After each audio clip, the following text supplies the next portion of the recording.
Congratulations on the purchase of your Waterworks hot tub. Today I want to discuss how to sanitize your hot tub in a very simple process.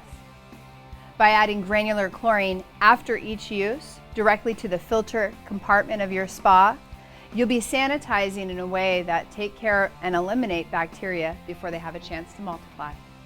Instructions are included in your startup kit and will tell you the proper amount to add, and of course we'll always recommend adding when the jets are on high speed. When adding your granular chlorine to your system, we'll suggest that you wait 10 minutes before testing for accurate results. You'll notice included in your startup kit is leisure time test strips. Please feel free to open the package. Do note that the test strips have an expiration date listed on them. If they get exposed to the elements, the cold in Alaska, and so on, we would suggest replacing them. Today we'll go ahead and take a test, take a look at what is involved in testing. A whole 3 seconds to get your accurate results. One test strip comes out. We'll go ahead and get this in the proper position. I happen to be right-handed.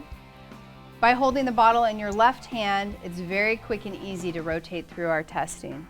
The instructions are printed immediately on the top of your test strips here, or your test strip bottle. And here we're going to go ahead and immerse the test strip for a 1001, 1002. Shake water once and proceed to read immediately.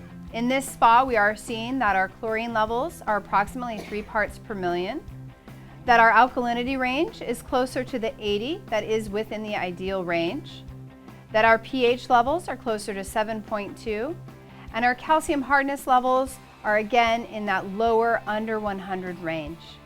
And though the calcium test strip will tell you the ideal range is 250 or higher, here in Alaska, we like to see 100 or lower.